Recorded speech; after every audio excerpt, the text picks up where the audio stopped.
யாத்திராகமும் 1வது அதிகாரத்துக்கு திருப்பிக் கொள்ளுங்க. யாத்திராகமும் 1வது அதிகாரம் 8வது வசனத்திலிருந்து 14வது வசனம் வரைக்கும்.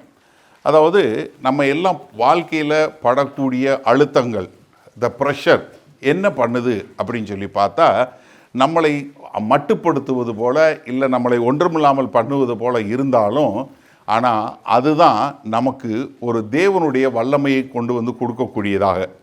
The pressure that produces power, தேவனுடைய வல்லமையை வெளிப்படுத்தக்கூடியதாக.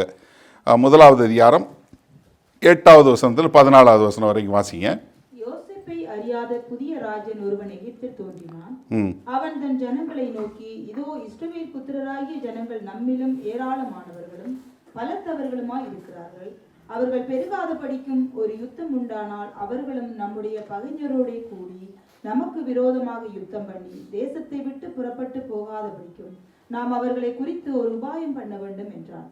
அப்படியே அவர்களை சுமை சுமக்கிற வேலையினால் ஒடுக்கும்படிக்கு அவர்கள் மேல் விசாரணைக்காரரை வைத்தார்கள். அப்பொழுது அவர்கள் பார்வோனுக்காக பித்தோம், ராமசேஸ் என்னும் பண்டசாலை பட்டணங்களை கட்டினார்கள். ஆனாலும் அவர்களை எவ்வளவு ஒடுக்கினார்களோ அவ்வளவாய் அவர்கள் பலுகி பெருகினார்கள். ஆகையால் அவர்கள் இஸ்ரவேல் புத்திரரை குறித்து எரிச்சல் அடைந்தார்கள். எகிப்தியர் இஸ்ரவேல் புத்திரரை கொடுமையாய் வேலை வாங்கினார்கள். சாந்தும் செங்கலுமாகிய இவைகளை செய்யும் வேலையினாலும் வயலில் செய்யும் சகலவித வேலையினாலும் அவர்களுக்கு அவர்கள் ஜீவனையும் கசப்பாக்கினார்கள். அவர்களை கொண்டு செய்வித்த மற்ற எல்லா வேலைகளிலும் அவர்களை கொடுமையாய் நடத்தினார்கள். ஆமென். அதாவது இந்த யாத்திராகம் புஸ்தகம் ஓப்பன் ஆகும்போது பார்த்தீங்கன்னா, ஆதியாகமம் முடித்து யாத்திராகம் வரும்போது ஒரு பெரிய மாறுபாடை பார்க்க முடிகிறது. இதுவரை யோசேப்பினுடைய வம்சாவளியில் வந்த இஸ்ரவேல் தேச மக்கள் என்று சொல்லக்கூடியவங்க எகிப்தில் கோஷம் பகுதியில் இருந்து அவங்க பல்கி பெருகக்கூடிய மக்களாக, அவர்கள் பார்வோனுக்கு கீழாக அவங்க என்ன கண்களில் தயவு பெற்றவர்களாய் ஃபேவர் பெற்றவங்களாக இருந்தாங்க. ஆனால் இப்போ ஃபேவர் என்னவாயிடுச்சு, ஃபயராக மாறக்கூடியதான். அவங்களுக்கு ஒரு கடுமையான ஒரு சூழ்நிலை மாறக்கூடிய ஒரு காரியத்தை நம்ம பார்க்குறோம். அதாவது இப்போ யோசேப்பை அறியாத ஒரு ராஜன் சொல்லும்போது நம்ம என்ன பார்க்குறோன்னா, பழைய நாட்களுடைய ஹீரோவை ரொம்ப சர்வசாதாரணமாக மறந்து போகக்கூடியது. பழைய சரித்திரங்களை நாம் சரியாக நினைவு கொள்ளாத போது நமக்கு என்னங்கிறது, ஒரு கர்த்தர் எப்படி கொண்டு வந்தார் எப்படின்னு சொல்லக்கூடிய ஒரு சூழ்நிலையை மாறும்போது என்ன ஆகுதுன்னா, இங்கே இஸ்ரவேல் தேச மக்கள் எங்கே ஒரு கனமான பக்கத்திலிருந்து எரிச்சல் அடையக்கூடிய ஒரு சூழ்நிலைக்கு மாறக்கூடியது. அவர்களுக்குன்னு ஒரு சிறப்புரிமை உள்ளக்கூடிய மக்களாக இருந்தாங்க, ஒரு ப்ரிவிலேஜ்டு பீப்புளாக இருந்தாங்க. இப்போ அழுத்தப்படக்கூடிய ஒரு ப்ரெஷரைஸ்டு பீப்புளாக மாறக்கூடியது. இது முன்னாடி என்ன, யோசேப்பினுடைய வம்சாவளி என்ன, அரண்மனையில் அவர்களுக்கு என்ன பண்ணக்கூடியவங்களா, அவங்களுடைய கண்களில் தயவு பெற்றவங்களா, நல்ல பசுமையான பகுதியில் வாழக்கூடிய மக்களாக இருந்தாங்க. இப்போ எங்கே கொண்டு போய் போடாச்சு, கொண்டு போய் செங்க காலவாசலில் போட்டு செங்கல் பண்ணக்கூடிய மக்களாக மாறக்கூடியது. ஆனால் இது எல்லாவற்றிலும் தேவனுடைய நோக்கமும் தேவனுடைய ராஜ்யம் கட்டப்படுவதற்கான ஒரு ரகசியமும் இருக்கிறத நம்மளால் புரிந்து கொள்ளக்கூடிய ஒரு காரியத்தை பார்த்து கொள்ள முடியும். அப்போ நம்மளுடைய வாழ்க்கையில் ஒரு பெரிய அழுத்தம் ஏற்படுது அப்படின்னு சொல்லி பார்த்தீங்கன்னா, இது எதை காட்டக்கூடியதாக இருக்குன்னா, தேவனுடைய வாக்குத்தத்தம் அழிந்து போகக்கூடிய காரியம் இல்லை, மாறாக தேவனுடைய திட்டத்தை அது ஆக்டிவேட் பண்ணக்கூடிய, அதை செயல்படுத்தக்கூடிய ஒரு காரியமாக இருக்கிறத நம்ம இங்கே பார்க்க முடியுது. ஏன்னா இங்கே இவங்க அழுத்தம் கொடுக்கப்பட்டு செங்கல் காலவாசலில் போட்டு அமுக்கப்படக்கூடிய காரியம் என்ன பண்ணுது, தேவன் அவர்களை அதுதான் ஒரு கற்பப்பை போல வைத்து அதிலிருந்து ஒரு பெரிய தேசத்தை, இஸ்ரவேல் என்கிற தேசம் உருவாவதற்கே இந்த அழுத்தம்தான் ஒரு கற்பப்பை போல இருந்து அவர்களை ஒரு தேசத்தை பிறப்பிக்கக்கூடிய ஒரு காரியமாக மாறுறதை நம்ம பார்க்க முடிகிறது. நீங்கள் 8வது வசனத்து 8லேருந்து 10 வரை உள்ள வசனங்கள் பாருங்களேன். இப்போ என்னன்னா, இது மேலோட்டமாக பார்க்கும்போது ஒரு பார்வோன் என்கிற பட்டம் என்கிறது ராஜாவுக்கு வரக்கூடிய பட்டம். இப்போ இன்னொரு பார்வோன் வந்துட்டார், ஃபேரோ என்று சொல்லக்கூடியது இன்னொருத்தர் வந்துட்டார். ஆனால் இவர் யோசேப்பை அறியாதவனாக இருந்தான்னு சொன்னால், யோசேப்புன்னு ஒருத்தர் இருந்தாருங்கிறது இல்லை. யோசேப்பு இருந்தது தெரியும், ஆனால் அதை நான் ஏற்றுக்கொள்ள விரும்பலை, அதை நான் என்ன அக்னாலேஜ் பண்ண விரும்பலை. அப்படி இருந்தார் அவர் வந்து நமக்கு வந்து இவ்வளோ பெரிய ஒரு வாய்ப்பை கொடுத்தாரு, அவர் தான் வந்து நமக்கு வந்து நம்ம வந்து எப்படி வந்து தானியங்களை சேர்த்து வைத்து நம்ம வந்து இதை வைத்திருப்பதன் மூலமாக எல்லா தேசங்களையும் ஆளக்கூடியவர்களாய் வர முடியும் அப்படிங்கிற ஒரு ஐடியா கொடுத்து நம்மளை தேசத்தை, எகிப்து என்கிற தேசத்தை இவ்வளோ ஒரு வல்லமையான தேசமாக மாற்றினது இந்த யோசேப்பு தான் அப்படிங்கிற ஒரு காரியம் தெரிந்தா கூட அதை தெரியாதவர் போல வேணுமென்றே அதை இக்னோர் பண்ணக்கூடிய ஒரு ஆள். தெரியாமல் இல்லை, எப்படி யோசேப்பை பற்றி தெரியாமல் இல்லை, ஆனால் என்ன, அதை ஏற்றுக்கொள்ளக்கூடாத ஒரு ஒரு காரியம் என்ன, வேண்டுமென்றே சரித்திரத்தை மறந்து போகக்கூடிய மக்கள். நான் அதனால் அடிக்க ஒரு முறை சொல்லுவேன், நம்ம பிள்ளைகளுக்கு நம்மளுடைய சரித்திரத்தை சொல்லிக் கொடுக்க வேண்டும் என்பதற்குரியதாக. எனக்கு ஒரு வருத்தமான காரியம், நிறையா வந்து பார்த்திங்கன்னா இந்த இலங்கையிலேருந்து வந்த தமிழர்கள் ரொம்ப கஷ்டப்பட்டு இங்கே வந்து எல்லாம் இது பண்ணக்கூடிய காரியம். ஆனால் அந்த பிள்ளைகள் வந்து பாதி பேருக்கு மேலே எனக்கு தமிழ் தெரியாது அப்படின்னு சொல்கிறத ரொம்ப பெருமையாக சொல்லக்கூடிய ஒரு காரியம் இருக்கிறத நான் பார்த்துருக்கிறேன். யோசிச்சு பாருங்களேன், எவ்வளவு நசுக்கப்பட்டு, எவ்வளவு துரத்தப்பட்டு, எவ்வளவு துன்பப்படுத்தப்பட்டு எப்படி வந்தாங்க. நம்ம மறந்து போகக்கூடாது, நம்மளுடைய சரித்திரத்தை மறந்தே போகக்கூடாது. நம்ம கிறிஸ்தவனை வர்றதுக்கு முன்னாடி நம்ம என்னெல்லாம் பாடுபட்டோம், எப்படியெல்லாம் இருந்தோம், கிறிஸ்து நம்மளை எப்படி மீட்டெடுத்தார், அதையும் நம்ம மறந்து போய்விடக்கூடாது. ரொம்ப முக்கியமான காரியம். ஏன்னா இங்கே வந்து என்ன, அவங்க வந்து வேணுமென்றே அவர்கள் என்ன, அவரை அறியாதவர்களோ மாறக்கூடிய ஒரு காரியம். புதிய ராஜன் எகிப்தில் தோன்றினான். அவன் தன் ஜனங்களை நோக்கி, இதோ இஸ்ரவேல் புத்திரராகிய ஜனங்கள் நம்மிலும் ஏராளமானவர்களும் பலத்தவர்களுமாய் இருக்கிறார்கள். அவர்கள் பெருகாத படிக்கும் ஒரு யுத்தம் உண்டானால் அவர்களும் நம்முடைய பகைஞரோடே கூடி நமக்கு விரோதமாக யுத்தம் பண்ணி தேசத்தை விட்டு புறப்பட்டு போகாத படிக்கும் நாம் அவர்களை குறித்து ஒரு உபாயம் பண்ண வேண்டும் என்றான். இப்போ என்ன தெரியுது, இதிலிருந்து அவங்களுக்கு ஒரு பயம் வந்துருச்சு. என்ன பயம், இவங்க பல்கி பெருகிறாங்க, இவங்க நம்ம அளவுக்கு சைஸுக்கு வந்துட்டாங்க. நீங்கள் எப்போவுமே பார்த்துருக்கீங்களா, ஒருத்தவங்களை வேலைக்கு சேர்த்து விட்றீங்க, இல்லை உங்கள் இதில் சேர்த்துங்கன்னா அவங்க உங்களுக்கு கீழே இருக்கிற வரைக்கும் உங்களுக்கு சந்தோஷமாக இருக்கும். ஆனால் அவங்களுக்கு அவங்கள விட ஒரு ப்ரொமோஷன் வந்துருச்சுன்னா, எப்படிரா இவங்கெல்லாம் என்ன பண்ணாங்க, இல்லை வந்து சேரும்போது ஒன்றுமே இல்லாமல் சர்ச்சில் வந்து சேர்ந்தான், இப்போ வந்து அவன் வீடு வாங்கினான், கார் வாங்கினான் அப்படின்னு உடனே என்னம்மா பண்ணுறான் பிரதர், என்ன பண்ணுறான்னு தெரியல, ஏதோ தப்பு நடக்குது. எப்படி நிறைய இதுதான் வழக்கமாக. ஏன்னா இங்கே வந்து என்ன வருது, இவங்களை எது மோட்டிவேட் பண்ணுதுன்னா பயம். ஏன்னா இவங்க எல்லாம் நம்மளை மாதிரி இவங்களும் பல்கி பெறுகிறாங்க. ஒருவேளை நமக்கு எதிராக ஒரு எதிராளி போராடி வந்தான்னா இவங்க எல்லாம் சைடு மாற்றிட்டாங்கன்னா நம்ம போயிடுவோம். அப்போ இவங்களை என்ன பண்ணணும், இவங்களை எப்படியாவது அழுத்தம் கொடுக்க வேண்டும் என்று சொல்லக்கூடிய, இவங்களை எப்படியாவது நம்ம வந்து மட்டுப்படுத்தி வைக்கணும், இவங்களை வளர விடக்கூடாது. அப்போ என்னென்னா, உங்களுக்கு எப்பெல்லாம் இந்த மாதிரி பயம் வருதோ அப்போல்லாம் என்ன தெரியுமா வரும், நீங்கள் தேவையில்லாமல் மற்றவர்களை அழுத்தம் கொடுக்கக்கூடியவங்களாக மாறிடுவீங்க. இங்கே அவங்க அதை தான் செய்கிறாங்க. ஏன்னா அவங்களுக்கு வந்து என்ன வந்துருச்சு, அவங்களுக்கு வந்து இப்போ வந்து எப்படி வந்து ஒரு நன்றி உணர்வோடு இருக்கிறத விட்டு விட்டு மன்றி உணர்வுக்கு பதிலாக என்ன வந்துருச்சு, பயம் வந்துருச்சு. இவங்கெல்லாம் நம்ம இதில் வந்தவங்க, நம்மளோட வளர்ந்தவங்க, இவங்க நம்மளோட நமக்கு நன்றி உள்ளவங்களாக இருக்கிறாங்க, இவங்க நம்மளோட இருப்பாங்கங்கிறத விட்டு விட்டு இவர்களுக்கு பயம் வந்து விடுச்சு. பயம் வந்த உடனே இவங்களை எப்படியாவது நம்ம ஏதாவது ஒரு வகையில் நசுக்கணும் அப்படின்னு சொல்லக்கூடிய ஒரு காரியம். நீங்கள் நமக்கு நிறைய தெரிஞ்ச காரியம், தாவீது சவுல் ராஜாவாக இருக்கிறார்.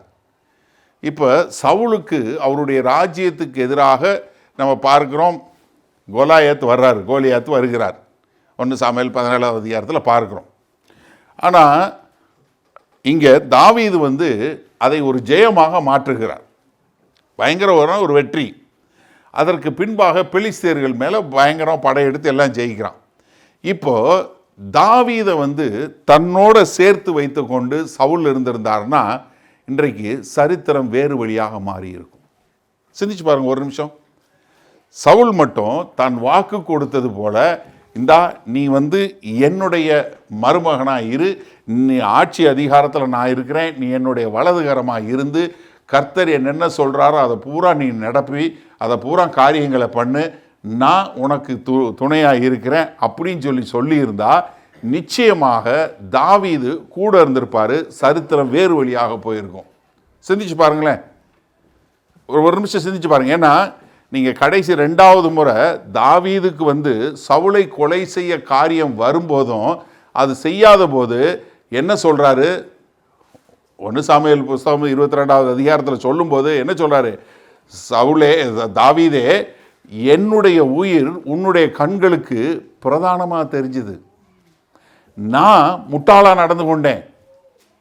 எப்படி? ஐ பிளேட் அ ஃபூல். ரொம்ப அருமையாக சொல்கிறாரு. ஆனால் என்ன, உன்னுடைய கண்களில் என்னுடைய உயிருக்கு இது ரொம்ப பெரிய மரியாதை இருந்தது. அப்போ பாருங்க, ஒரு 3000 போர்ச்சேவர்களை கூப்பிட்டுக்கிட்டு கிட்டத்தட்ட ஒரு 12 வருஷங்கள் தாவீதை கொலை செய்யணும்னு அலைஞ்ச அந்த சவுலை தாவீது 2 முறை வாய்ப்பு கிடைத்தும் அவரை கொலை செய்யலை.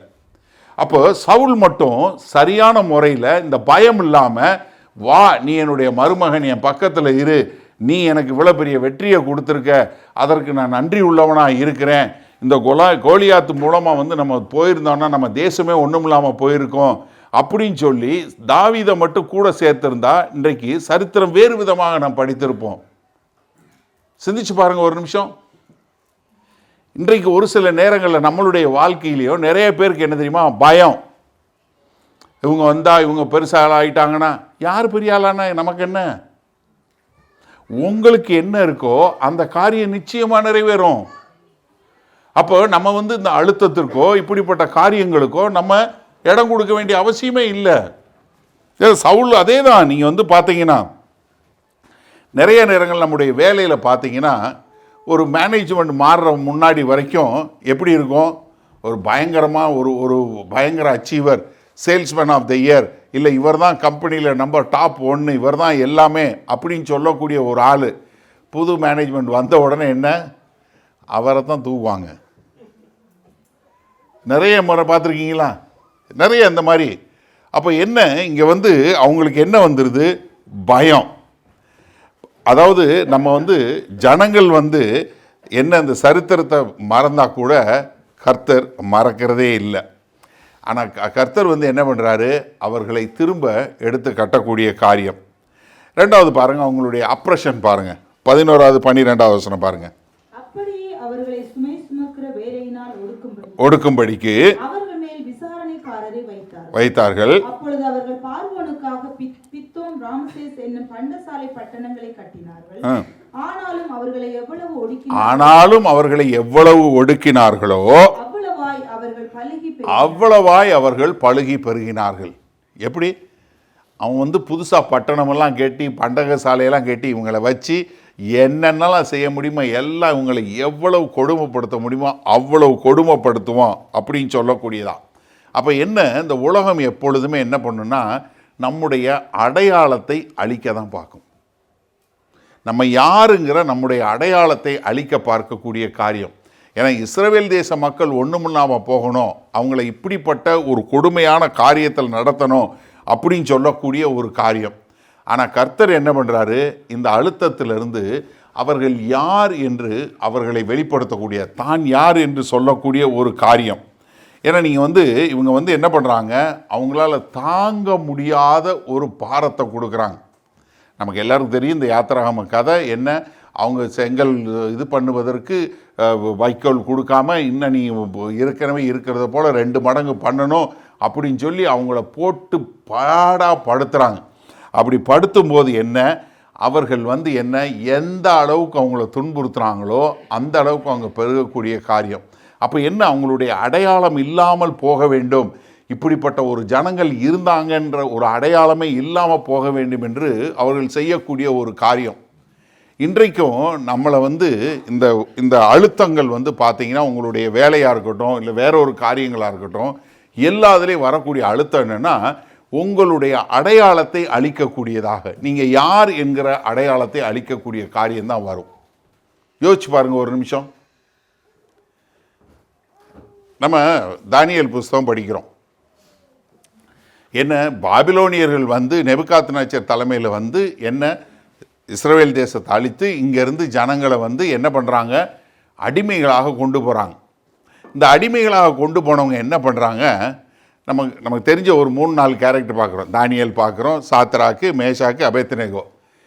இந்த 3 பேருக்கும் கொடுத்த பேர் இது அவங்க வச்ச பேர். எப்படி?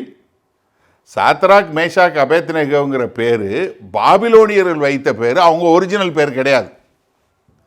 அப்போ என்ன, முதல்ல உன்னுடைய ஐடென்டிட்டியை எடு, அவங்களுக்கு ஒரு புதுசாக ஒரு கல்வியை கொடு. என்ன பண்ணுறாங்க, 3 வருஷம் படிக்கணும், 3 வருஷம் எங்கள் சாஸ்திரங்களை கற்றுக்கொண்டு நீ எங்களுடைய அரண்மனையில் வேலை பார்க்கணும் அப்படின்னு சொல்லக்கூடிய ஒரு காரியம். அப்போ அவங்களுடைய இது என்னென்னா, இங்கே அவங்க மூலமாக ஒரு ப்ரொடக்ஷன் கூட வரணுங்கிறது இல்லை, அவங்களுடைய அடையாளத்தை ஒன்றுமில்லாமல் பண்ணணும். அதுதான் அவங்களுடைய நோக்கமே. என்ன, அவங்களுடைய அடையாளத்தை இல்லாமல் அழித்து விட வேண்டும் என்று சொல்லக்கூடிய ஒரு காரியம். இன்றைக்கு பெரிய ப்ரெஷர், நம்ம அந்த அடுத்த தலைமுறை என்று சொல்லக்கூடிய மக்களுக்கு இருக்கக்கூடிய பெரிய ப்ரெஷர் என்ன தெரியுமா? Social media. இன்றைக்கு நிறைய பேருக்கு ஒரு ரியாலிட்டிக்கும் ஒரு சோசியல் மீடியாவில் கட்டமைக்கக்கூடிய ஒரு பிம்பத்துக்கும் வித்தியாசம் தெரியாமல் இருக்கிறாங்க. ஏன்னா இப்போ எந்த வீடியோ ஏஐயில் வருது, எந்த வீடியோ உண்மையானது எதுங்கிறதெல்லாம் இல்லை. சிந்திச்சு பாருங்க, நிறைய பேர் என்ன, அது உங்களுடைய ஹாலிடேயாக இருக்கட்டும், யாராவது ஒருத்தன் போனான், அவன் போய் எங்கே போய் பார்த்தான், அவன் அங்கேருந்து ஒரு வீடியோ போடுறான், உடனே எல்லாருக்கும் அங்கே போகணும். இல்லை யாராவது ஒருத்தன் போனால் ஒரு கல்யாணம் பண்ணால் அதே மாதிரி நானும் கல்யாணம் பண்ணணும். இல்லை இப்போ இந்த டெஸ்டினேஷன் வெட்டிங்காக இருக்கட்டும், இல்லை எத்தனை காரியம் எல்லாமே என்ன, இதற்கு பேர் இன்ஃப்ளூயன்சர்னு ஒரு குரூப்பே இருக்கான். அவன் பேரே இன்ஃப்ளூயன்சர்ஸ். அவனுக்கு காசு கொடுத்தா அவன் இன்ஃப்ளூயன்ஸ் பண்ணுவான். உன் ட்ரெஸ் எப்படி போடணும், என்ன பண்ணணும், எல்லாமே. இந்த சோசியல் மீடியா ப்ரெஷர் இருக்குது பாருங்கள், பயங்கரமான ஒரு ப்ரெஷர். இந்த சோசியல் மீடியா ப்ரெஷர் என்ன பண்ணுது, ஒரு கம்பேரிஷன் கல்ச்சர்னு சொல்லக்கூடிய ஒரு கல்ச்சரை கொண்டு வருது. சரி, நான் அதை மாதிரி இல்லை, நான் இதை மாதிரி இல்லை. இப்போ எல்லாருமே யோசிச்சு பாருங்களேன், எல்லாருமே அழகாக அதை சொன்ன மாதிரி அந்த ஃபிகர் சைஸ், அந்த அதே சைஸு, அதே வெயிட்டு, அதே கலரு, எல்லாம் படித்த அதே மாதிரி இருந்து, எல்லாம் பரதநாட்டியம் ஆடணும், எல்லாம் கீபோர்டு போடணும், எல்லாம் பாட்டு பாடணும், எல்லாம் இது பண்ணுனா இப்போ என்ன ஆகுறது உலகம்? யோசிச்சு பாருங்க. எல்லாரும் எல்லாம் அதுதான். இப்போ என்ன ஆயிடுச்சுன்னா, இப்போ உங்களுக்கு அளவுகோலை என்ன ஆயிடுச்சு, நம்ம பிள்ளைகளுக்கு இதை மாதிரி இருக்கணுங்கிற ஒரு ஒரு ஒரு இது கொண்டு போயிட்டாங்க. ஏன்னா அந்த சோஷியல் மீடியா என்ன பண்ணுது, ஒரு கம்பேரிஷன் கல்ச்சரை கொண்டு வருது. அது மாத்திரமில்ல, அது என்ன பண்ணுது, ஒரு பெர்ஃபார்மன்ஸ் ட்ரிவன் என்விரான்மெண்ட்டுக்குள்ளே கொண்டு போயிடுது. நான் இப்படி செஞ்சு முடித்தாதான் எனக்கு பெருமை, நான் இப்படி செஞ்சு முடித்தாதான் இது பண்ணக்கூடிய, அப்படி கொள்ளக்கூடியதான். இது என்ன தெரியுமா பண்ணுது, it takes away your time, energy, உங்களுடைய எல்லாத்தையும் அப்படியே அபகரித்து கொள்ளக்கூடியதான். இன்றைக்கு நிறைய பேருக்கு நேரம் இல்லை. நான் சொன்ன மாதிரி இந்த ஒரு 2 வீக்ஸ் இந்தியாவில் இருக்கும்போது ஃபோனில், மொபைல் ஃபோனில் நம்ம ஊரில் பேசுகிற மாதிரி உலகத்தில் எங்கேயும் பேசுவாங்களோ எனக்கு நம்பிக்கை இல்லை. காரில் 4 பேர் இருந்தால் 4 பேரும் பேசுகிறாங்க, ஃபோனில் 4 பேர் வேறு வேறவங்ககிட்ட பேசிகிட்டு இருக்கான். பாதி பேர் ஸ்பீக்கரில் தான் பேசுகிறான். யாரும் காதில் வச்சு அமைதியாக அடுத்தவங்க இருக்கிறாங்க, அதை பற்றியெல்லாம் கவலையே கிடையாது. எங்கே போனாலும் சரி, ரயில்வே ஸ்டேஷனாக இருக்கட்டும், ஏர்போர்ட்டாக இருக்கட்டும், ரீல் பார்த்துக்கிட்டே இருக்கிறாங்க, சத்தமாக வச்சு ரீல் பார்த்துக்கிட்டே இருக்கிறாங்க. யாரை பற்றியும் கவலைப்படுறது கிடையாது. எவ்வளவு நேரம் போகுது தெரியுமா விரயம்? Just like that. அவ்வளவு மோசமாக இருக்குது. பூரா எல்லாருக்கும் ஒரு நாளைக்கு 2 GB டேட்டா, ஒரு நாளைக்கு 2 GB டேட்டா. ஒரு மாதத்துக்கு 300 ரூபா கட்டினா போதும், 30 நாள் ஒரு நாளைக்கு 2 GB டேட்டா. என்ன செய்வான் அவன் 2 GB டேட்டா வச்சுட்டு? யூடியூப்பு, சோசியல் மீடியா, இது எல்லாம் ஃபுல் அண்ட் ஃபுல் இதில் தான். என்னென்னா அவங்களுக்கு என்ன தெரிய மாட்டேங்குது, ரியாலிட்டி, லைஃபோட ரியாலிட்டி தெரிய மாட்டேங்குது. ரெண்டாவது, அவங்க நேரம் எவ்வளோ மோசமாக ஒன்றுமே இல்லாமல் போகுதுங்கிறத கவனிக்கிறதே இல்லை.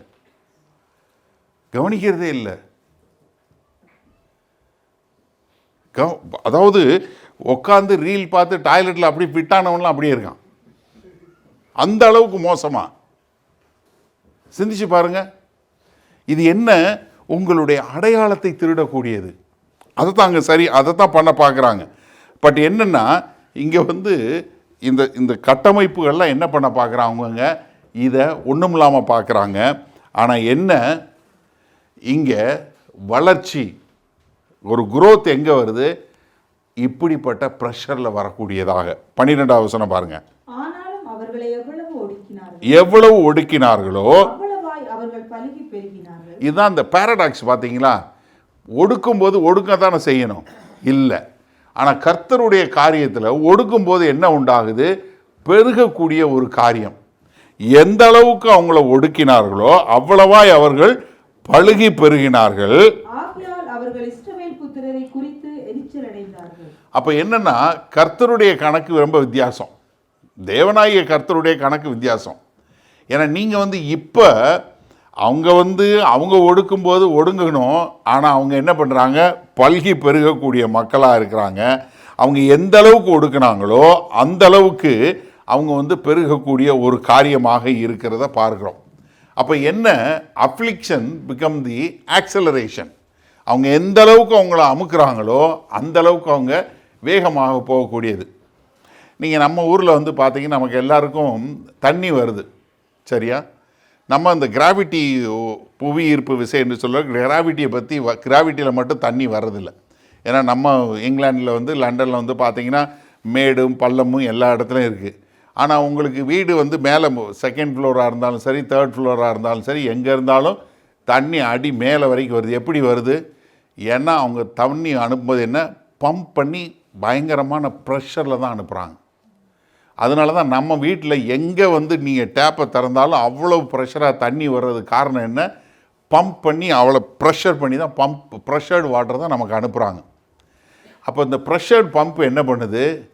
எல்லாத்தையும் டிஃபை பண்ணி, நீங்கள் ஒரு மலை போல ஹேரந்த ஹில் மாதிரி மலையில் இருந்தாலும் அதில் 2வது மாடியில் இருந்தாலும் நீங்கள் டேப்பை திறந்தால் என்ன ப்ரெஷரில் தண்ணி வருமோ அந்த ப்ரெஷரில் வருது. அப்போ என்ன பண்ணுதுன்னா, ப்ரெஷர் என்ன பண்ணுது? நீங்கள் போய் சேர முடியாத இடத்திற்கும், புவியீர்ப்பு இசையினால், கிராவிட்டினால் போய் சேர முடியாத இடத்திற்கும் ப்ரெஷர் கொண்டு போய் சேர்க்குது.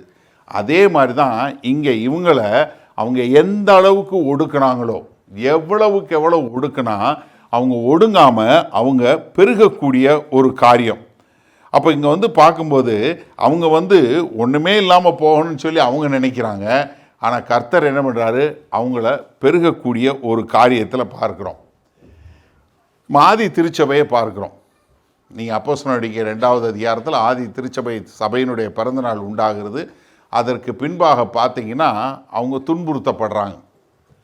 4வது அதிகாரம் 5வது அதிகாரம் வரும்போது அப்போஸ்தலர் 4:5 அவர்களை தண்டிக்கக்கூடிய காரியம், நீங்கள் இந்த மாதிரி பேசக்கூடாது அப்படின்னு சொல்லக்கூடியது. அடுத்து சபை பயங்கரமான நெருக்கத்துக்குள்ளே போகுது.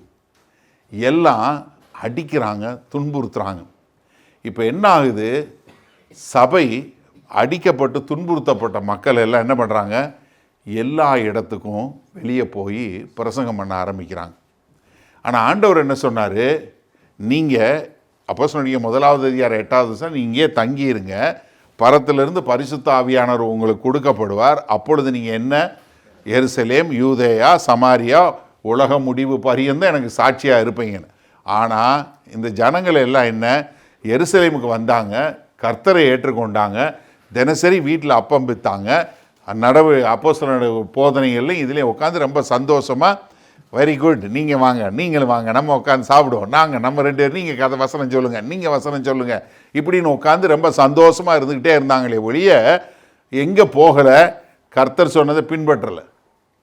நீ என்ன எருசலேம் விட்டு யூதேயா, சமாரியா, இப்போ எல்லா இடத்துக்கும் போகணும், உலக முடிவு வரைக்கும் போகணுன்னாரு, போகலை. அப்போ என்ன? ஒரு அழுத்தம் உண்டாகுது, அவங்களுக்கு ஒரு துன்புறுத்தல் உண்டாகுது. இப்போ என்ன பண்ணுறாங்க? எல்லாரும் எல்லா இடத்துக்கும் போக ஆரம்பிக்கிறாங்க.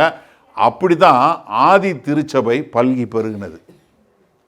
இல்லைன்னா போயிருக்க மாட்டாங்க. அப்போ என்ன? ஒரு எங்கே அவங்களுக்கு ஒரு அழுத்தம் உண்டாகுதோ அந்த அழுத்தம் உண்டாகும் போது தான் அவங்க என்ன பண்ணுறாங்க? அவங்க வெளியே போகக்கூடிய ஒரு காரியம். இப்போ நீங்களும் உங்கள் வாழ்க்கையில் உங்களுக்கு ஒரு அழுத்தமான ஒரு சூழ்நிலை வரும்போது தான் நீங்கள் வெளியே பார்ப்பீங்க. இப்போ நீங்கள் யோசிச்சு பாருங்கள், உங்களுக்கு எல்லாமே உங்களுக்கு நல்லா போயிட்டுருக்கு, நீங்கள் செய்யக்கூடிய காரியம்லாம் உங்கள் வேலையெல்லாம் நல்லாவே போயிட்டுருக்கு, உங்களுக்கு இது போயிட்டே இருக்குது, நீங்கள் உங்களுக்கு கரெக்டான போகிறீங்க, வேலைக்கு போகிறீங்க வர்றீங்க, ஒரு பிரச்சனையும் இல்லைன்னா நீங்கள் எதாவது தேடுவீங்களா? என்ன? ஒன்றும் தேட மாட்டோம். ஒன்றும் எதையும் தேடுறதே ஒன்றுமே கிடையாது. இப்போ அந்த வேலையில் பிரச்சனைன்னு வந்த உடனே ஐயோ பிரச்சனை இல்லை, என்னென்னா ஆண்டவர் உன்னை வேற இடத்துக்கு கொண்டு போக போகிறாருன்ற எண்ணத்தை பார்க்கணும். ஏதோ ஒரு காரணத்துக்கு தான் அது வருதுன்னு பார்க்கணும். அதை பார்க்கக்கூடிய ஒரு கண்கள் நமக்கு வேணும். அப்போ தான் என்ன பண்ணணும்னா நம்ம அடுத்த நிலைக்கு போகக்கூடியது. இந்த மசில் பில்டிங் இருக்குல்ல, நம்ம ஜிம் ஆள் இல்லை, ஜிம் பண்ணுறவங்களுக்கு தெரியும். இந்த மசில் பில்டிங் நீங்கள் இதை ஸ்ட்ரெச் பண்ணி இதை ப்ரெஷர் கொடுக்கும்போது தான் உங்களுக்கு மசில் பில்ட் ஆகுறது. இதெல்லாம் சும்மாவே இருந்தால் என்ன ஆகும்? இன்னும் ஆகாது. அதே மாதிரி தான் நம்ம எங்கே ப்ரெஷர் கொடுக்குறோமோ அங்கே தான் பெரிய வளர்ச்சி.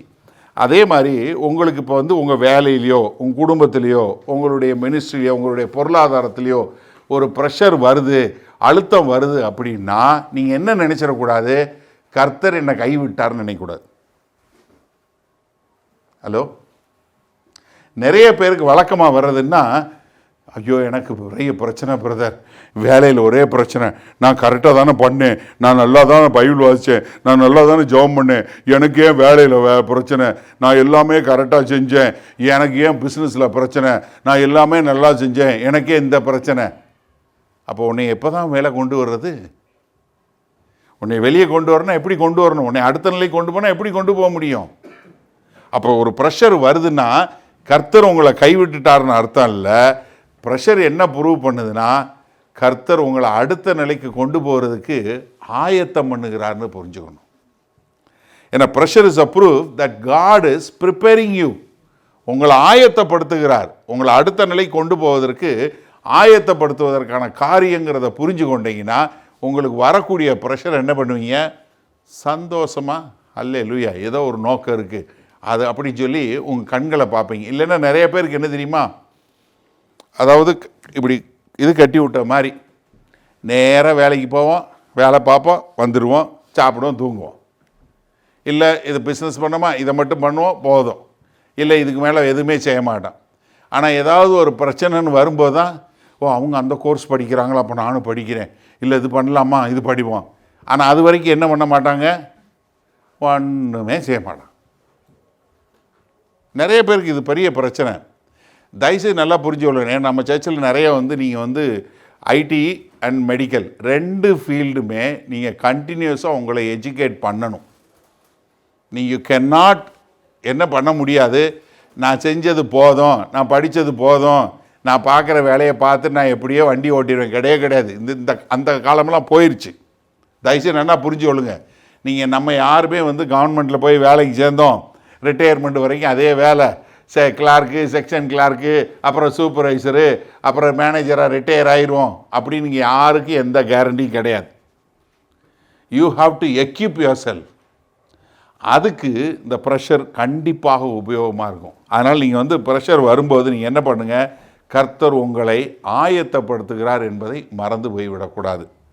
நான்காவதாக, இந்த கசப்பு என்ன பண்ணக்கூடாதுன்னா, இது உங்களை கட்டுக்குள்ளே கொண்டு போய் விட்டுறக்கூடாது. 13-14 வசனம் பாருங்களேன். எகிப்தியர் இஸ்ரவேல் புத்திரரை கொடுமையாய் வேலை வாங்கினார்கள். செங்கலுமாகி இவைகளை செய்யும் வேலையினாலும் வயலில் செய்யும் சகலவித வேலையினாலும் அவர்கள் ஜீவனையும் கசப்பாக்கினார்கள். அவர்களை கொண்டு செய்வித்த மற்ற எல்லா வேலைகளிலும் அவர்களை கொடுமையாய் நடத்தினார்கள். அப்போ என்னன்னா இங்கே நீங்கள் என்ன புரிஞ்சு கொள்ளக்கூடாதுன்னா, என் வாழ்க்கை கசப்பு தான். இப்போ நீங்கள் அவங்க போன பாதை கசப்பான பாதை, அது உண்மை, நல்லா புரிஞ்சுக்கொள்ளுங்க. Hardship real. பட் என்னன்னா அதுதான் எண்டு கிடையாது. ஒரு கசப்பான பாதையில் போகிறாங்க, இப்போ அவங்கள ரொம்ப துன்புறுத்துறாங்க, இவ்வளோ பாடில் போகிறாங்க. ஆனால் அது என்ன கிடையாது, அது ஃபைனல் கிடையாது. அது அவங்கள அடுத்த நிலைக்கு கொண்டு போகக்கூடிய ஒரு காரியம். ஏன்னா இங்கே இஸ்ரவேல் தேச மக்களுடைய வாழ்க்கை கசப்பானச்சு. ஆனால் ஆண்டவர் என்ன பண்ணலைன்னா அவர் இவங்க கசப்பானாங்கிறத, அவங்க வாழ்க்கையே கசப்பாச்சுங்கிறத ஆண்டவர் எழுதி வச்சிருக்கிறார். அவர் மறக்கலை. இப்போ நம்ம வாசிக்கிறோம், ஒரு 3000-4000 வருஷத்துக்கு முன்பாக நடைபெற்ற காரியத்தை நம்ம வாசிக்கிறோம். அப்போ அவங்க வாழ்க்கையில் அவங்க கசப்பாக இருந்தாங்கங்கிறத கர்த்தர் மறைக்கலை. எதற்காக? ஏன்னா அவங்க அதன் மூலமாய் அவர்கள் என்ன, கர்த்தர் அவங்களை கொண்டு போன பாதையை அவங்க மறந்து விடக்கூடாது என்பதற்காக. நமக்கு நவோமியை பற்றி தெரியும். என்ன, நவோமி என்ன பண்ணாங்க? அவங்க பேரை அவங்களே என்ன பண்ணாங்க? அவங்களே ரீநேம் பண்ணாங்க. எப்படி? என்னையை இனி நவோமின்னு கூப்பிடாதீங்க, என்னைய மாறான்னு கூப்பிடுங்க. ஏன்னா என் வாழ்க்கையே அவ்வளோ துக்கம், என் வாழ்க்கையே அவ்வளவு கசப்பு. பெட்டர். ஏன்னா மாறான என்ன, கசப்பு. நிறைய பேர் நம்மளுக்கு இப்படித்தானே சொல்லணும் போல இருக்குன்னு சொல்ல மாதிரி இருக்கும். ஆனால் தேவன் என்ன பண்ணுறாரு? அந்த கசப்புக்கு மத்தியில் என்ன கொண்டு வர்றாரு? இன்றைக்கும் நவோமி மூலமாக கர்த்தராகிய இயேசு கிறிஸ்துவனுடைய லீனியேஜ் என்று சொல்லக்கூடிய வம்ச வரலாறு எழுதும்போது அந்த சகோதரியுடைய பங்கை எழுதக்கூடியதாக மாற்றுகிறார். இப்போ யோசிச்சு பாருங்களேன்.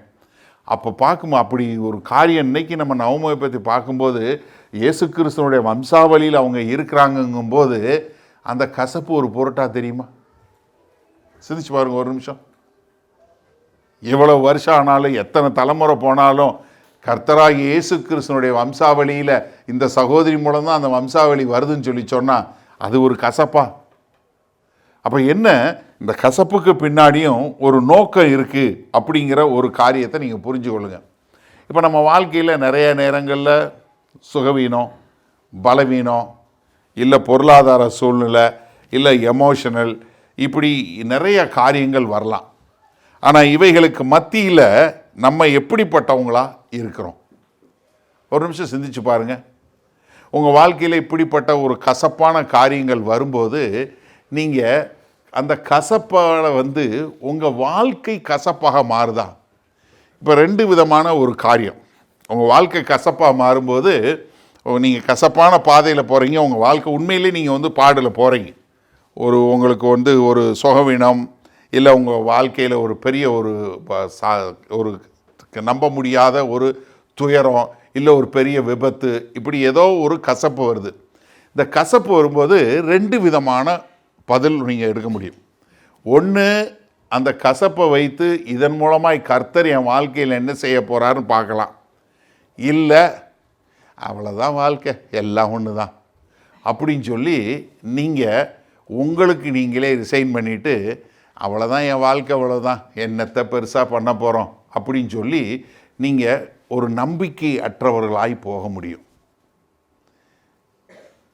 ஒன்று, நீங்கள் இல்லை, இது கர்த்தர் என்னோட கூட இருக்கிறாரு, கர்த்தர் இதையும் நன்மைக்கு ஏதுவாக மாற்றுவார், அதனால் நான் கவலைப்படலை அப்படின்னு சொல்லி அந்த கசப்பையும் மீறி இதையும் மதுரமாய் மாற்றக்கூடிய தேவன் என் கூட உண்டு, இது எனக்கு புரியலை, என்னுடைய கண்களுக்கு புரியல, எனக்கு இது அறிந்து கொள்ள முடியல அப்படின்னு சொல்லி கர்த்தரை சார்ந்து கர்த்தருக்கென்று மனமகிழ்ச்சியாக இருக்க முடியும். இல்லையா, அவ்வளோதான் வாழ்க்கை என்று சொல்லி அந்த கசப்பிலே இருக்கக்கூடிய மக்களாக நிறைய நேரங்களில் இந்த கணவன் மனைவி உறவில் ஒரு கணவனோ இல்லை மனைவியோ செய்யக்கூடிய ஒரு சில காரியத்தை ஒருத்தரால் மன்னிக்க முடியல. நான் நிறைய பேரை பார்த்துருக்கேன், 1-2 பேரில் நிறைய பேரை பார்த்துட்டேன். ஆனால் அவங்க என்னென்னா அந்த கசப்போட வாழ்வாங்க. வாழ்க்கை பூரா நீங்கள் அவங்கக்கிட்ட பேசுனீங்கன்னா அவங்க யாருனாலும் சரி அவங்கள கரிச்சு கொட்டுவாங்க.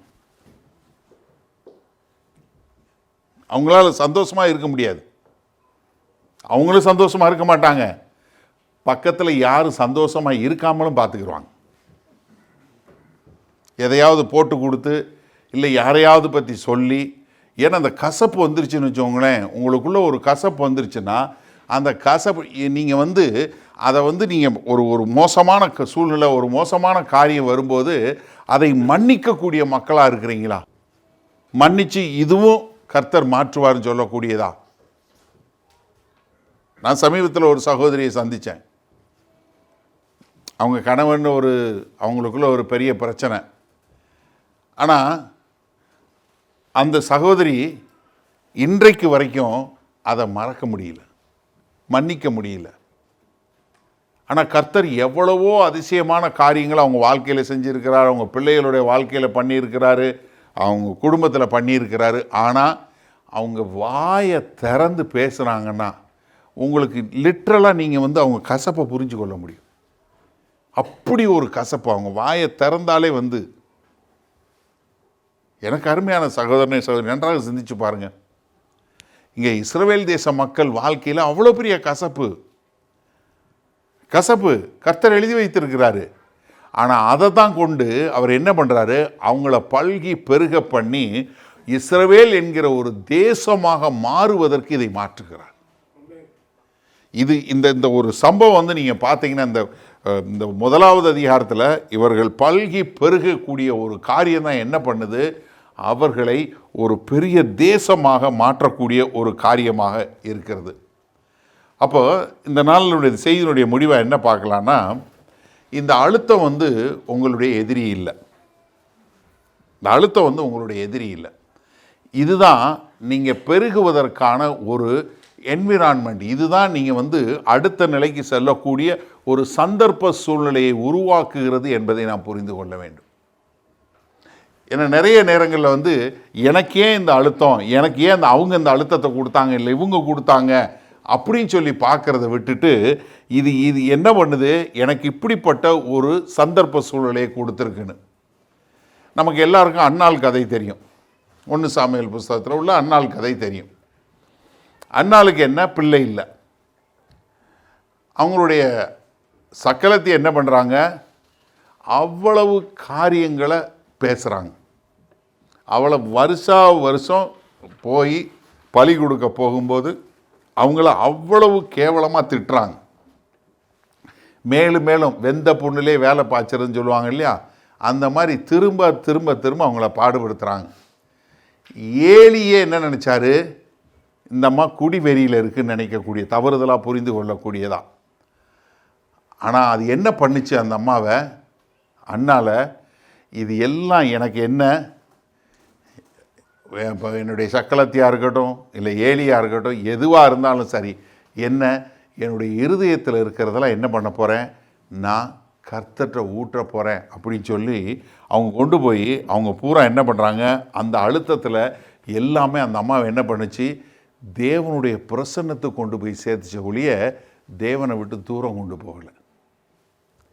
அன்னால் ஒரு நாள் என்ன பண்ணல, நான் வீட்டில் இருந்துக்கிறேன் வரலன்னு சொல்லலை, மாறாக என்ன பண்ணாங்க, தேவனை நோக்கி போகக்கூடியதா. எனக்கு அருமையான சகோதரனே சகோதரியே, உங்கள் வாழ்க்கையில் என்ன எவ்வளோ பெரிய அழுத்தம் இருந்தாலும் சரி, எவ்வளோ பெரிய துயரமான காரியமாக இருந்தாலும் சரி, run to the presence of God. தேவனுடைய பிரசன்னத்துக்கு ஓடி போங்க. அங்கே அவருடைய பிரசன்னத்தில் போய் உங்கள் இருதயத்தில் உள்ளதெல்லாம் நீங்கள் அவர்கிட்ட போர் அவுட் பண்ணுங்க. ஏன்னா அவளுடைய அழுத்தம் என்ன, அண்ணாளுடைய அழுத்தம் என்ன பண்ணுச்சு, தேவனுடைய பிரசன்னத்துக்கு கொண்டு போய் சேர்த்துச்சு. அவளுடைய கண்ணீர் என்னவா மாறிச்சு, ஒரு தீர்க்கதரிசியை உருவாக்குவதற்கான விதைகளாக மாறியது. ஏன்னா ஒரு பெரிய தீர்க்கதரிசி என்று சொல்லக்கூடிய சாமுவேல் தீர்க்கதரிசியை கொண்டு வரக்கூடியது எதனால, அந்த அன்னாளுடைய கண்ணீர். அன்னாள் கொண்டு போய் தேவன்கிட்ட போர் பண்ண அந்த கண்ணீர் என்ன பண்ணுச்சு, அது ஒரு தீர்க்கதரிசியை உருவாக்குச்சு. அந்த தீர்க்கதரிசி மாத்திரமில்லை, அவர் என்ன பண்ணார், அவர் தான் ஒரு நியாயாதிபதியாகவும் ஒரு தீர்க்கதரிசியாகவும் இருந்து ஒரு பழைய ஏற்பாட்டில் அவ்வளோ பெரிய ஒரு வல்லமையுள்ள ஒரு மனிதனாய் தேவனுடைய வாக்குத்தத்தத்தை நிறைவேற்றக்கூடிய ஒரு மனுஷனை கொண்டு சேர்த்துச்சு. சிந்திச்சு பாருங்கள், அன்னைக்கு அன்னாளுடைய வாழ்க்கை எந்த அளவுக்கு மாறினது காரணம் என்ன, அவன் அவ்வளோ பெரிய ப்ரெஷர்லையும் அவன் என்ன பண்ணான், தேவனை நோக்கி பார்க்கக்கூடிய ஒரு காரியம். இன்னும் ஒரு ஆள் சொல்லனா தானியேல் தான். தானியேல் 6வது அதிகாரம் ரொம்ப ஒரு ஆச்சரியமான ஒரு காரியம். தானியேலுக்கு இப்போ கிட்டத்தட்ட 70 வயதுக்கு மேலே, 17 வயதில் போனவர் பாபிலோனில், 17 வயதிலிருந்து அவர் பெரிய பதவியில் இருந்தவர், ஆல்மோஸ்ட் அவர் தான் நம்பர் 2ங்கிற மாதிரி இருந்தவர். அவ்வளோ பதவியில் இருந்த மனுஷன் இப்போ மீதிய பெர்சிய ராஜாங்கம் வருது. இந்த ராஜ்யத்தில் ஒரு கட்டளை உண்டாகிறது. என்ன, நீ எருசலேமை நோக்கி ஜெபிக்கக்கூடாது. ஆனால் அவர் என்ன பண்ணுறாரு, இவ்வளோ ப்ரெஷர்லையும் நீ பண்ணேன்னா உன் உயிருக்கு ஆபத்து. என்ன பண்ணுறாரு, கதவை திறந்து வைக்கிறார். திறந்து வச்சு ஜெபம் பண்ணுறார். என்ன பண்ணுறான் ராஜா, வேறு வழி இல்லாமல் அவர் அரசாணைக்கு பயந்து அவரை கொண்டு போய் சிங்கக்கெபியில் போடக்கூடியது. சிங்கக்கெபியில் இருந்து அவர் வரும்போது என்ன வர்றாரு, தேவனுடைய வல்லமையோடு வெளியே வரக்கூடியதா, தேவன் யார் என்று காட்டக்கூடியதாக. ஏன்னா அவருக்கு என்ன பண்ணுது, அவர் தானியேலை அவர் ஒன்றும் பண்ணலை, மாறாக தானியேல் யாருக்கு சொந்தமானவர் என்று காட்டக்கூடியதாக. அப்போ ராஜா என்ன சொல்கிறாரு, தானியேலின் தேவன் தான் எல்லா தேவர்களுக்கும் தேவன் என்று சொல்லக்கூடிய ஒரு பெரிய காரியத்தை கொண்டு வரக்கூடியதா. அப்போ எனக்கு அருமையானவர்கள், இந்த நாளில் நீங்கள் யோசிச்சு பாருங்கள். இங்கே யாத்திராகமம் 1வது அதிகாரத்தில் இந்த மக்கள் அழுத்தப்படுறாங்க, ஆனால் அவங்க பெருகி கொண்டே இருக்கிறாங்க. இந்த தேசம் அழுத்தப்படுகிறது, ஆனால் அவங்க என்ன மல்டிப்ளை ஆகிக்கொண்டே இருக்கிறாங்க. ஆனால் ஒரு தலைமுறை முழுவதுமாக அமுக்கப்படுகிறது, ஆனால் அந்த தலைமுறை பெரிய வல்லமையுள்ள ஒரு தலைமுறையாய் மாறக்கூடிய ஒரு காரியம்.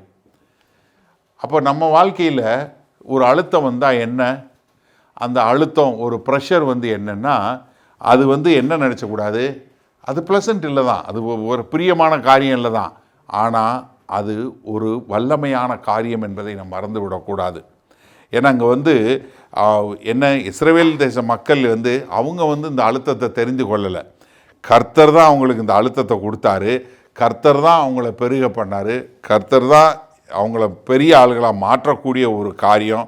ஆனால் இங்கே அவங்கள கொண்டு போய் கர்த்தர் ஒரு தேசமாக மாற்றி அவர்கள் எல்லோரையும் அந்த அழுத்தத்தின் மூலமாய் அடுத்த நிலைக்கு செல்லக்கூடிய ஒரு காரியம். இன்றைக்கு நீங்கள் என்ன மாதிரியான ஒரு அழுத்தத்தில் இருக்கிறீங்க? ஒரு நிமிஷம் யோசிச்சு பாருங்கள். என்ன ப்ரெஷர் உங்களுக்கு? ஒருவேளை உங்கள் ப்ரெஷர் உங்கள் ஃபைனான்ஸா, இல்லை உங்கள் குடும்பமா, இல்லை உங்கள் ஊழியத்திலையா, இல்லை உங்கள் வேலையிலையா, இல்லை உங்கள் உடல்நிலையிலையா, ஹெல்த்லையா, இல்லை உங்கள் எமோஷன்ஸ்லையா? நான் மறுபடியும் சொல்கிறேன், இந்த மாதிரி ஒரு அழுத்தமான ஒரு ப்ரெஷர் உள்ள சிச்சுவேஷனில் போகும்போது please understand that God has not left you. நீங்கள் இந்த மாதிரி ஒரு பிரச்சனைக்குள்ளே போகிறீங்க, இது நடக்கவே மாட்டேங்குது, எனக்கு ஏன் இந்த பிரச்சனைன்னு வரும்போது நீங்கள் என்ன நினைக்கக்கூடாது, ஐயோ அவ்வளோதான் ஆண்டவர் என்னை கைவிட்டா. இல்லை இல்லை இல்லை இல்லை, மாறாக இது என்னன்னா, கர்த்தர் என்னை ஆயத்தப்படுத்துகிறார் என்பதை புரிந்து கொள்ளணும். அதான் முக்கியமான ஒரு காரியம். ஏன்னா எப்போவுமே நம்ம எதிரி நம்மளை நொறுக்க பார்ப்பான், ஆனால் கர்த்தர் என்ன பண்ணுவார், அதை எடுத்து கட்டக்கூடியவராக.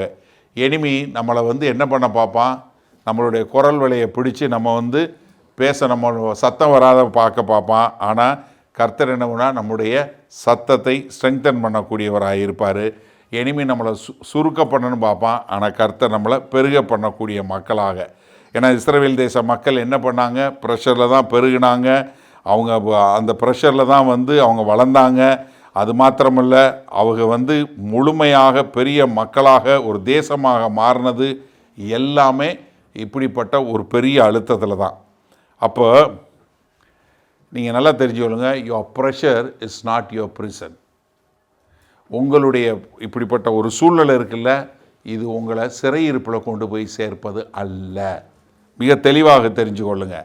மாறாக இது உங்களை எடுத்து கட்டக்கூடிய ஒரு பிளாட்ஃபார்ம், எடுத்து கட்டக்கூடிய ஒரு மேடை என்பதை புரிந்து கொள்ளணும். அழுத்தம் வரும்போது உங்களை எல்லாருக்கும் முன்னாடி கர்த்தர் தூக்கி நிறுத்த போகிறார் அப்படின்னு சொல்லக்கூடியதாக.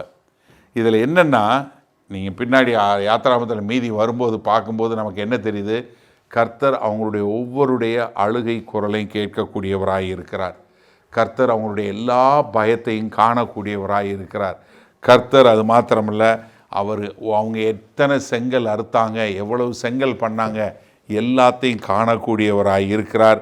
அது மாத்திரமில்ல, அவர் என்ன அவங்கள விடுதலை செய்யணுங்கிறது அவருடைய எண்ணத்தில் இருக்குது.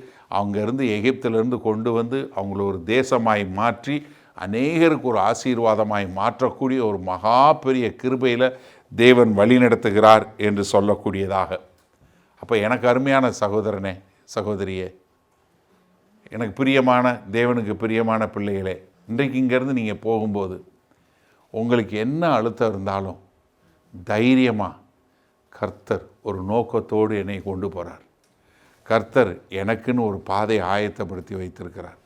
கர்த்தர் இதன் மூலமாக என்னை மறுபடியும் பல்கி பெருகக்கூடியதாக என்னை அடுத்த நிலை கொண்டு போக சொல்லக்கூடிய நிலைமையில் கர்த்தர் வைத்திருக்கிறார் என்று புரிந்து கொண்டு நீங்கள் இந்த எல்லா அழுத்தங்களையும் மேற்கொண்டு தேவனுக்கென்று வாழக்கூடிய மக்களாய் வாழ கர்த்தர் உங்களுக்கு கிருபை பாராட்டுவாராக. ஆமென். ஒரு நிமிஷம் நீங்கள் கண்களை மூடி சோதிச்சு பாருங்கள்.